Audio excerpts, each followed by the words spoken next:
Bolira and his son, Antora, always got to the shore just before the light of dawn. They dragged their fishing boat to where the tide met the sand and started to untangle their nets before heading out to sea. As Anto was unfurling the fibers of his net, he caught a glimpse of a shadow farther on up the shoreline. "Father, look. Do you see that? Something's moving over there. We could be in luck." Bolira's eyesight was not as good as it used to be, and he had to squint to make out the shadow. "Yes, I see something now. Let's go." The two fishermen grabbed their harpoons from their small boat and approached the large shadow that was moving around sporadically in the distance. It was not every day that a whale washed up on the shores of Maru, but when it did, it was a time of great celebration for the residents of the island.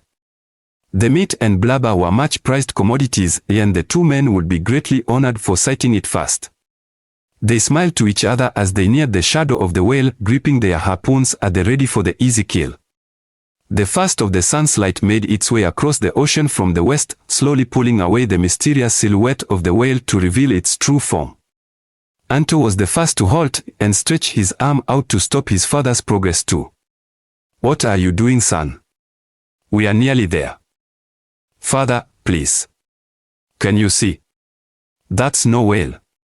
Bolly squinted long and hard. As more light spread across the land, he came to the same realization as his son. "It can't be." Both men stood in complete silence about 100 meters away from it. Anto finally broke it. "A baby. Father. It's a giant baby." "Yes, you're right, son. My eyes see it, but my mind cannot allow it. Have we gone mad?" Anto shook his head. "No, we couldn't have lost our minds at the same time. It's a baby." The baby was sitting up on the shallowest part of the water. It splashed the water, laughing and entertaining itself, sometimes rolling on the sand. Bolira kept his eyes unblinking on the baby and said to Anto, "Go back to the village now. Tell the elders to come here as quickly as possible. Don't tell them why. They'll never believe it." "I don't think I can believe it myself." Antora shot off towards the village and left his father to marvel at the huge baby playing in the sea. Two more fishermen were carrying their canoe down the beach when Anto rushed past them. Without missing a step, he called to them, "Go," and pointed towards where his father stood. The two fishermen sensed his urgency and dropped their canoe and ran towards where Bolira was standing. Only as they neared him did they notice the enormous baby, who was now crawling around in circles. It was trying to catch the small crabs that ducked in and out of their holes in the sand. Bolira turned to them, and with a look of great concern, he said, "You see it too? Tell me what you see." The two fishermen were almost as startled by the desperation in Bolly's eyes as they were by the sight of the baby. "It's a baby, Bolira. Biggest I've ever seen." Bolira smiled at their response. "So I'm not mad after all. Thank the gods." Not long after, more and more villagers came rushing onto the shore to see what had driven Antora so crazy. The young men arrived fast. Some of them brought their machetes, believing it to be a beached whale that needed to be cut up, while others came with their bow and arrows, fearing that pirates were raiding their coastlines. The reactions were all the same. Silence. Open mouths. Eyes that could not blink. By the time the elders arrived at the scene, the villagers had formed a large semicircle around the baby. Whenever it crawled towards them, everyone stepped back in fear. Its sheer size was terrifying. Two fully grown men could stand on its shoulders and would have to stretch their arms up to their fullest extent in order to reach the top of its skull. The enormity of its head was, in itself, a spectacle. Each of its eyes were the size of a man's head. The full weight of the baby must have been 3 tons at least, and even though it was sitting upright, it was still several meters taller than the tallest man in the village. It tried to stand up a few times, but since it was just a baby, it quickly fell back onto the sand. During these attempts at standing up, some of the villagers screamed at the sight of its true height. The last of the elders to arrive was Momaboru. She was the oldest and most respected person in the tribe. It was no surprise that her reaction was different from everyone else's, for she carried herself with a confidence and wisdom that nobody could match. As soon as she saw the baby, she stepped towards it. Many of the villagers cried out, "No, Mama, don't go near it." But Mama Boru was having none of it. She walked right up to the baby and tickled it on the belly. The baby laughed and giggled in a deep, low tone and petted Mama Boru's grey head of hair with its chubby fingers. The baby was sitting upright and Mama was tickling its side. "Who's a good baby?" She said it in that kuchiku kind of voice. Then she turned to the villagers and said, "You see, it's just a baby. I know many of you are afraid, but it's..." Before she could finish her reassuring speech, her arm got sucked into the baby's stomach from the side. It bypassed the skin completely and her arm disappeared into the baby's internal system, all the way up to her elbow. While it was lodged inside, the baby looked down on Mama Boru. It was smiling and dribbling huge sweats of saliva onto her hair. One of the young men drew his bow and arrow. Mama called out for him to refrain himself with her one free arm. But it was too late. The arrow landed on the baby's left shoulder and lodged itself there firmly. The baby started to cry but did not release its grip of Mama Boru. Mama said, "Stop it now. There will be no more violence directed at this child. It's my life and it's not yours to take or to save." Several of the young men, who had their machetes at the ready, now lowered them on Mama's instruction. As Mama soothed the baby with her free arm, the villagers got another surprise. The arrow began to slowly slip back out of the baby's shoulder, eventually falling onto the sand below. There was no trace of any wound, nor a drop of blood was witnessed. It was as if its skin was made from rubber. One of the elders, Wilco-san, made his voice known from the crowd. "We must distract this monster and get a few strong men to pull Mama out. We must do it quickly before it consumes her." Mama started to object, but Wilco-san was her equal in terms of authority, and everybody else agreed with his sentiment. A young woman of quick wit took off her shawl that she used to protect from the sun and tied it around the tip of the spear of one of the hunters. Her name was Minboru. She was Mama Boru's daughter. She stepped in front of the baby and waved the spear in front of it. The bright colors and movement of the shawl on the spear's tip captivated the baby. Minboru made bad sounds as she fluttered the shawl across the baby's field of vision.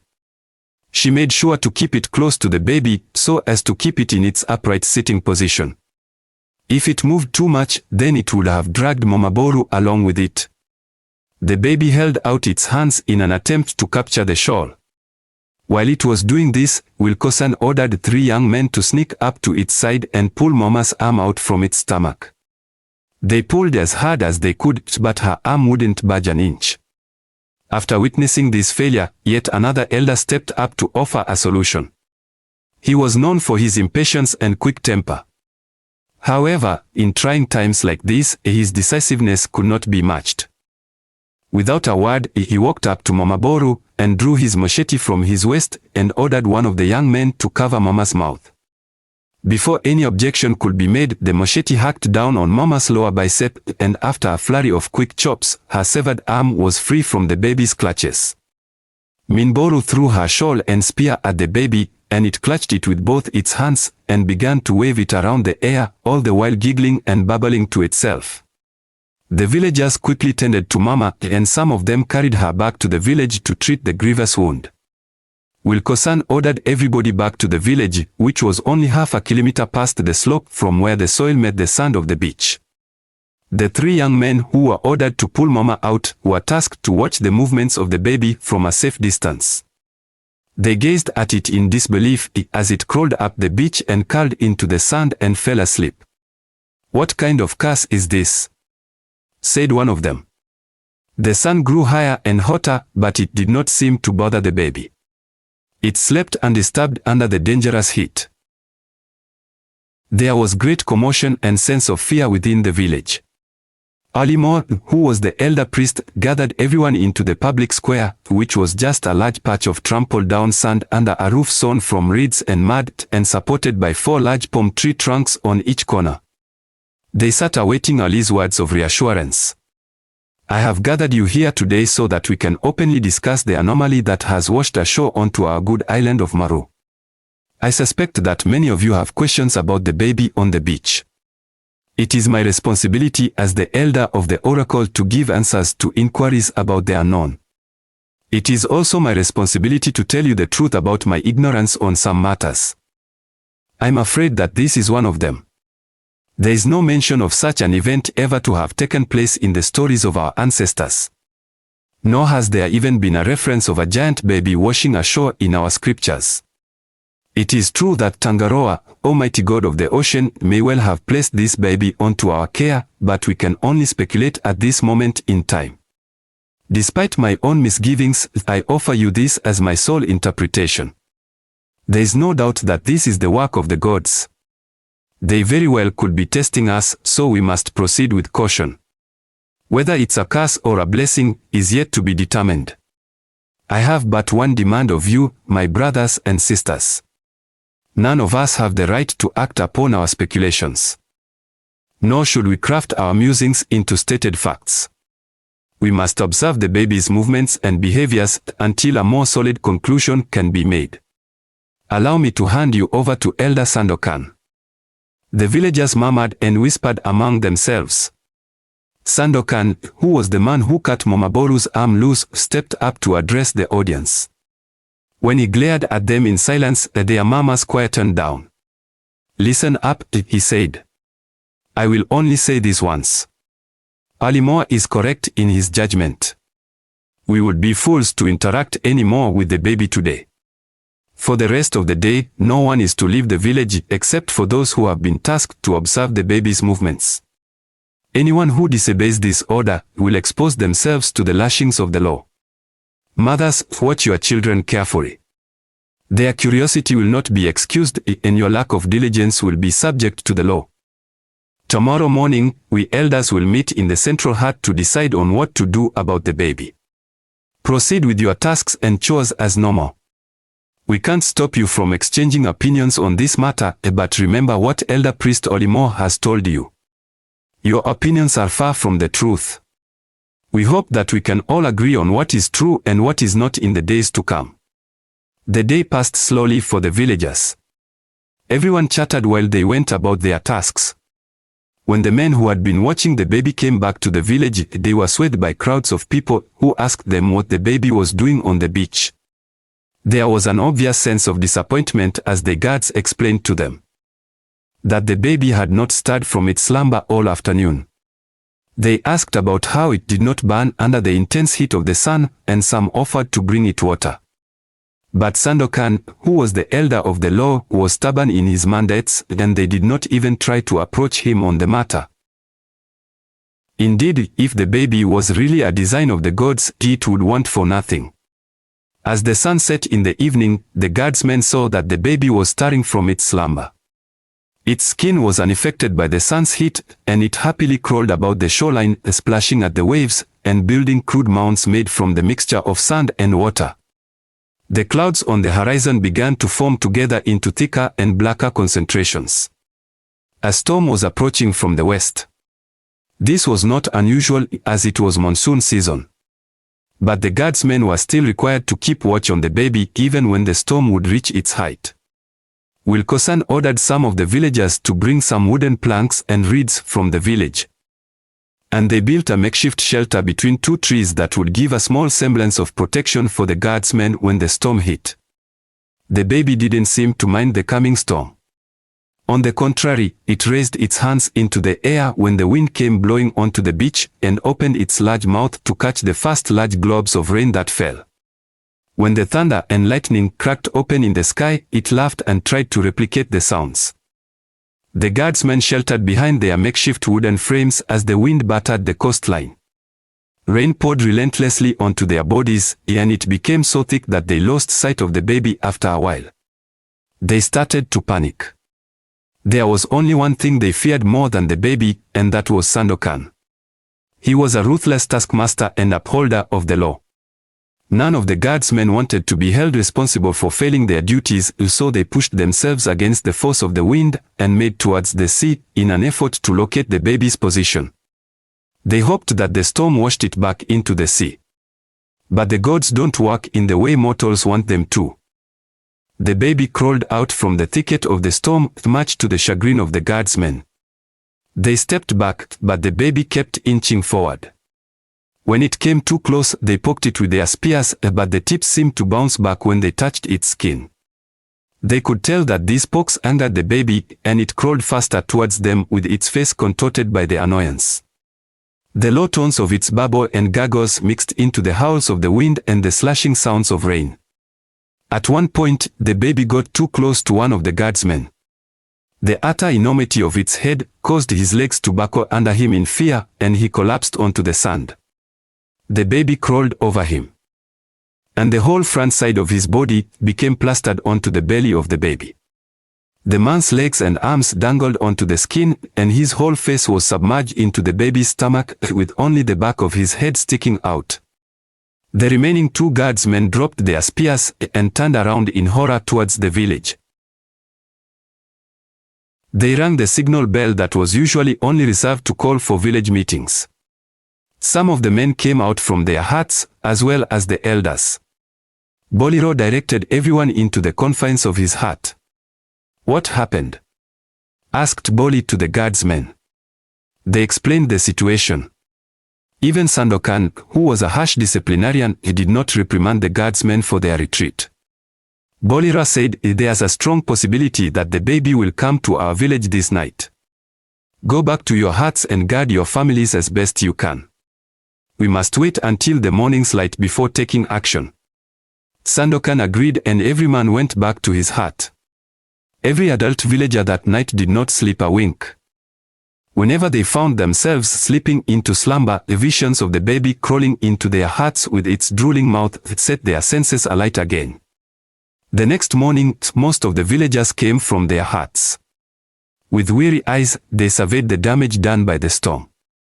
There were some fence posts knocked over, allowing their goats and pigs to wander freely around the village. But they didn't see what they were looking for until Wilco-san came running and screaming from his patch of land. "It's here. The baby's over here." He led everyone to his patch of yams that he grew just outside the village. "Look what it has done to my land. All the yams are useless now." The baby lay napping on the soil where Wilco grew his yams. The soil around it was dry and had a black, crumbly texture. Wilco said, "Look what it did to the soil. It sucked up all the nutrients. This thing is cursed, I tell you. How are we going to feed the people? We'll be starved before the rainy season ends." The consumed guardsman could not be found. Only his clothes and trinkets, which lay strewn on the soil next to the sleeping baby. Alimo noted it must digest everything fast, then dispose of unwanted material afterwards. All through its skin. This truly is another kind of being. The only thing they could think of doing was to set some more watchmen around the field to wait for the baby to wake up and alert the village as soon as it happened. The elders agreed to call a meeting in the central hut. A plan of action was sorely needed. The central hut was built directly in the center of the village, and it was where every important decision was made. Only the 5 elders were allowed to enter. Bolira was one of them. He was head of the fisheries. Wilco-san was another. He was head of agriculture, then he was still emotional from the loss of his yams and the degradation of his soil. Then there was Sandokan. He was the elder head of the law. It was him who cut Momaboru's arm loose from the baby and set the lockdown on the village the previous day. The 4th elder was the priest Olimo, head of the oracle. The 5th elder was Momaboru. She was the head of domestic affairs, but because she was undergoing treatment in the medical hut at that moment, her daughter, Minboru, took her place. Olimo began the decision-making process and acted as the arbitrator between the elders. Should any strong disagreements take root, When it came to making decisions that determined the future welfare of the entire island, debates often got heated, and Ollie's mild temperament served as a much-needed fan to the flames. Thank you everyone for coming, in particular Ms. Minboru. We are sorry that we have not had the opportunity to visit your mother, and will do so as soon as the doctor allows it. May we ask how her state goes now? Minboru appeared uncomfortable among the elders. It was her first time inside the central hut, but knew she had to do her best to represent her mother while she recovered. Thank you, Alimo. The doctor hasn't told us much, but there's a worry on his brow that suggests she may not stay with us for much longer. Always the soothsayer, Alimo said. A worried man is the one who still has hope. Otherwise, why would he worry in the first place? Sandokan interjected, saying, that's true, no doubt. Just ask Bolira. They all laughed a little and Bolly laughed along. He was famous for his worried brow, and could not even lose it when he smiled. Now let us begin, said Alimo. There is only one question on everyone's mind, and it's a question we need to answer here and now. What will we do about the baby? Wilco-san, the head of agriculture, was the first to speak. I propose we cast that monster out to see where it came from. You have all seen the damage it has done already. Not 2 days have passed, and it has already taken Mama's arm, then consumed Tanmalu. He was a good hunter and friend to us all. Not less than 1 night passed before he absorbed the nutrients from the soil. How will my yams grow now? How will the people be fed if it continues its consumption? I vote to cast it out to sea. Sandokan nodded in agreement, and continued Wilco-san's train of thought. Wilco speaks the truth. We can't allow this thing to consume us one by one. What do we know about it so far? We know it cannot die in the same way that men do. The sea can't drown it, the arrow and the spear can't pierce its skin.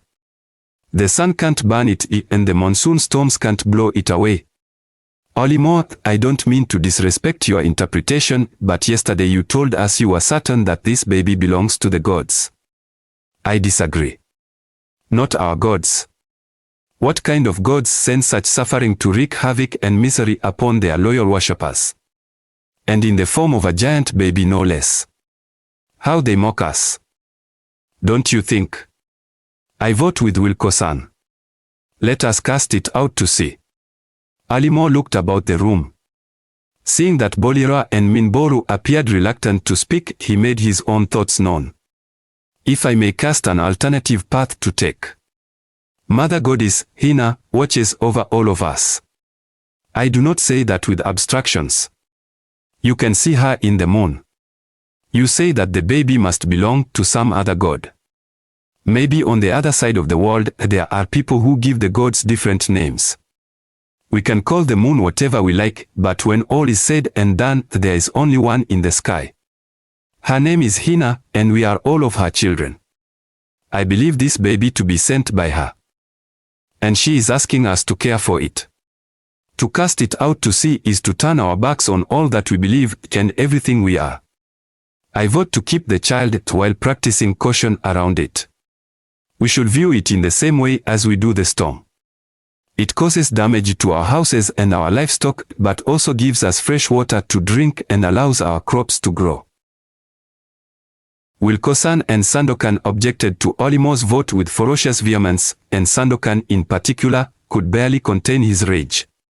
If it were not for his respect for the traditions of the Maru people and their laws, he would most surely have been a dangerous fellow. Then again, if he did not have the kind of self-discipline in his character, he never would have made it as an elder of the law in the first place. Once the vote was settled, Alimo turned to Minboru and asked her to cast her vote. She spoke softly, but with much conviction. As you are all aware, I come only as a representative for Minboru, and whatever my innermost feelings may be, I can only speak for her. Last night between her grips of fever, Mama said to care for the child. We all saw how she defended the baby even as it swallowed her arm. Her opinion in this matter did not change. Even in her deepest fever dreams, she repeated this sentiment. Protect the child, she said over and over again. You may argue that it was just the fever talking, but you saw it from the start, and you all know Mama well enough. To this, Wilko-san and Sandokan could not refute. There was no point in debating her, and so she cast her vote alongside Olimo. The final vote came down to Bolira. He cleared his throat and stared at the floor. It was my son, Antora, who first spotted the baby on the beach. I remember when the sun came up and we saw it playing in the water. It did not see us. I remember it was laughing and smiling when it splashed about in the water. I remember when Anto was that age. He played like that. In much the same way. If the baby is a blessing, it does not know that it's a blessing. If it is a curse, it does not know that it's a curse. It's just a baby. So my votes with Olimo and Minaboru. We must take care of the child. Olimo took a deep breath and said, then it's done. He turned to Wilko-san and Sandokan. We will take care of the child until the monsoon season ends. Then we will reconvene and cast our votes once more. When the elders stepped out of the hut, the village bell rang and Olimo informed everyone about the final decision. The islanders of Maru were just as split on the final verdict as the elders had been, but they knew that it had to be respected. The baby woke from its slumber in the late afternoon. It was greeted with wicker baskets that contained a huge variety of fruits such as mangoes, pineapples, bananas, and coconuts that had been opened up already. Mixed in with the fruit was a large assortment of nuts and berries that the villagers had foraged in the forests earlier that morning. There lay baskets of vegetables, including cooked yams, cassavas, and sweet potatoes. There were large pots filled with fish and others with crabs that had been deshelled. A line of chickens that had been freshly slaughtered lay between the mound of fruit and vegetables. It was enough to feed everyone in the village. The plan was to present the whole array of food they had on offer for the baby and to note which kind it preferred.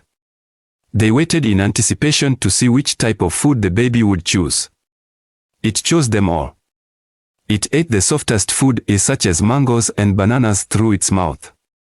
The baby had no teeth, so whatever could not be chewed and ground down went directly through its skin and straight into its stomach. When the baby got bored of picking out the vegetable from their baskets, it turned to the line of chickens and simply rolled over them. The poultry stuck to its back, sides, and belly, only to sink into the pores of its rubbery skin. It picked up the pot of crab meat and slapped it down like it was a liquid, and it sucked on the fish like they were lollipops. It was difficult for the villagers to watch this without a feeling of revulsion rising up in their stomachs. After the baby finished every scrap of food, it crawled out from Wilko-san's field of yams and back towards the village. Everyone kept at a safe distance while they followed it. It sat upright and babbled to itself while drooling onto the thatched roof of the central hut. Its stomach was visibly bloated now, and it slowly began to fall asleep next to the central hut. Its head lay right on the entrance of the building, and it fell into a deep slumber once more. Momaboru came from her hut with the doctor and Minboru holding her up and helping her to walk. Her skin was pale and she appeared much weakened. She walked over to the baby and pinched its cheek with her one remaining hand. "Such a beautiful child," she said, and fell to the ground thereafter. They carried her back to the doctor's hut, and she died not long after. Her loss was a great upset to the people of Maru. They buried her that night in the usual way by positioning her into the fetal position and placing any items she may need for the next life. She was to start again as a newborn in another life after death. Her daughter, Minboru, took her place as the elder of domestic affairs. Everyone agreed that the baby posed too much of a threat if they allowed it to roam freely, so they agreed to convert the public meeting area into a crib for the child. The center of the island of Maru was covered in jungle. The villagers spent the following 2 days cutting down large trees and transporting them into the village. It took another day to carve and shape the tree trunks into posts that would act as the barrier to keep the baby inside. The baby had been sleeping next to the central hut in all of that time. During its slumbers, some of the villagers experimented with it by throwing fruit and meat onto its stomach. They found that the baby did not absorb any food while it slept. It was most likely digesting the huge amount of food they had already given it. They concluded that the more they fed it, the longer it would sleep, so they collected as much of their reserves as possible in preparation for its next meal. They placed the food in baskets on the beach. When the baby finally woke up, some of the women led it to the beach by waving their shawls on sticks. The baby was easily led by the bright colors. And when it arrived at the beach, it consumed all the food on offer. It was not as much as they had given it previously, but they guessed that it would be enough to keep the baby sleeping for 2 more days. They played with it on the beach for several hours before it grew weary and fixed itself into the sand for another long slumber. At that stage, the villagers were overworked. Caring for the baby was putting a huge strain on their resources. At least 2 people had to be on watch all the time to monitor it, and more time had to be spent gathering food for it to eat. It took 3 people several hours just to wash the excrement it left behind the central hut. The smell was unbearable. Bolira, his son, Antora, and the other fishermen were working overtime to collect as much seafood as possible. The women were exhausted too because they had to make sure the children would not get too close to the baby. A child's curiosity is a difficult thing to satiate, and many of them wanted to touch the baby and to climb upon its stomach. The extra labor required to cut down the trees to make the crib deflected the men from their usual responsibilities of hunting in the jungle and tending to their crops. The crib was finally built a few hours before the baby woke up again on the beach. It was 4 meters in height and was supported from the outside by wooden beams that wedged themselves into the outer barrier from a tilted angle. This was done to prevent the baby from using its full weight to topple the cage from the inside. They placed more baskets of food inside the crib, and the women led the baby into it with their sticks and shawls. There was just enough food for the baby to sleep for 1 day. When it ate its fill, it moaned and cried, and when it stood and placed its hand on the top of the posts for leverage, everyone could see the top of its head. Its eyes gazed into theirs. Some of the villagers felt sympathy for it, while others felt a grim sickness. The following weeks slipped into routine. The villagers worked hard day and night to provide enough food for the baby, and their overall weight and health diminished. Sometimes they would have enough food to keep the baby sleeping for 2 full days, and other times just for a few hours. The hunters spent more and more time in the jungle. Whenever they caught a boar from its depths, it would go straight to the baby. If Bolira and the other fishermen caught an especially large fish, straight to the baby it went. The young girls spent most of their days collecting wild nuts, fruit and berries. All for the baby. Everything was for the baby. When it slept in its crib, some of the villagers took turns to clean its excrement and throw out any extra rainwater that had built up inside the crib. It took even more time and energy to wash the dirt, sand, and excrement from the child's body. Privately, Wilcosan had had enough, and one time late at night, when everyone was sleeping, he entered the crib with a few of his men. They poked and prodded the baby with their spears, hoping to find a weak spot. Wilco gripped his spear and thrust it with all his might into the baby's sleeping eyelid. The spear's tip bounced off the skin as if it were a fly changing direction in the air. He could not tell if the spear actually made contact with the skin or that some kind of invisible shield deflected the blow on the last second. The baby only yawned and rolled over. Another man climbed upon its stomach, knowing that it would not absorb him while it slept, and he stuck his spear into its belly button. It lodged there for a few seconds before popping back out. The baby carried on sleeping soundly. Realizing the futility of their efforts, Wilcosan and his men quietly slipped back out the crib.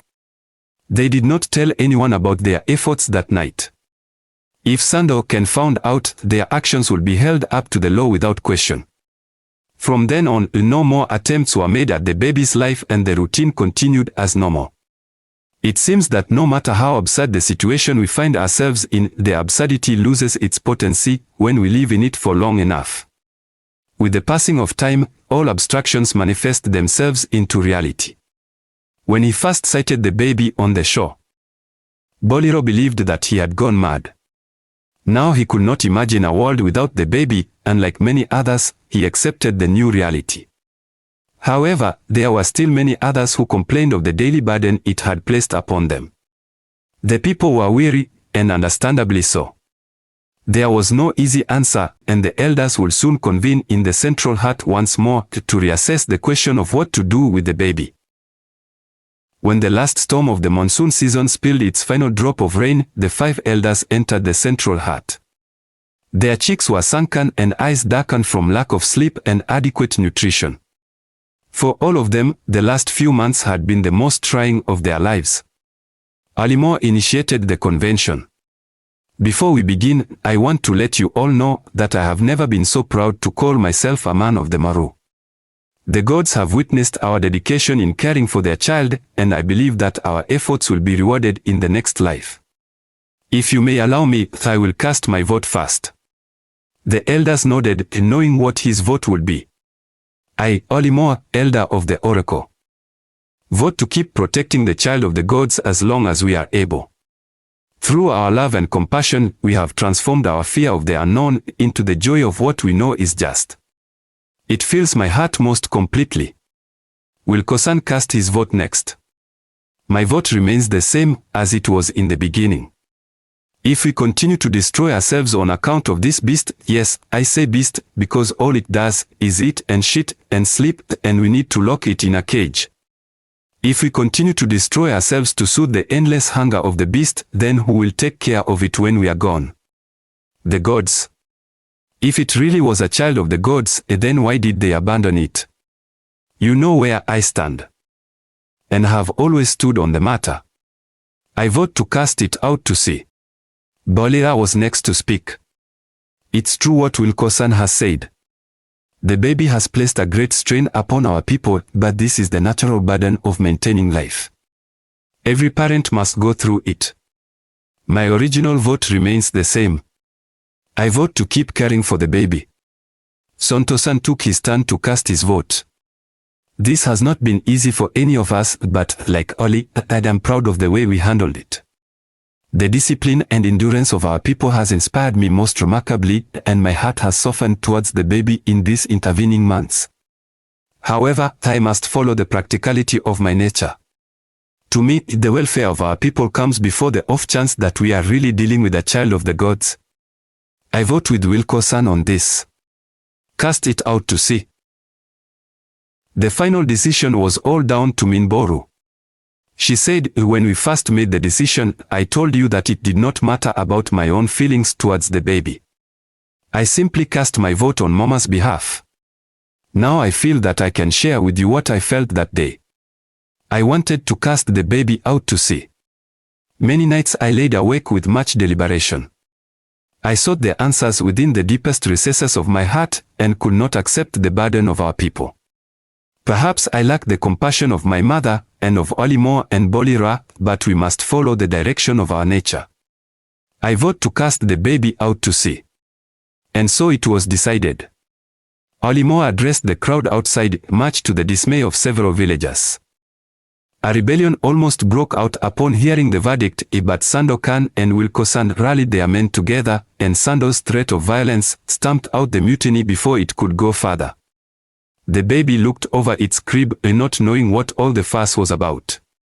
It simply cried and babbled for a while before sitting back down and playing with a coconut shell within its crib. 3 days later, several baskets of food were strewn out on the beach. The women led the baby with their sticks and shawls. It ate everything on display, and after a few hours of playtime, it fell asleep on the sand for the last time. When they were sure it was in its deepest slumber, the villagers rolled the baby onto a makeshift raft that they had spent the last 3 days building. There were rollers underneath it to make the task easier. With great effort, the fittest men pulled it towards the sea with connecting ropes, while the men at the back pushed it forward, being careful not to let the rollers stray out of their positions.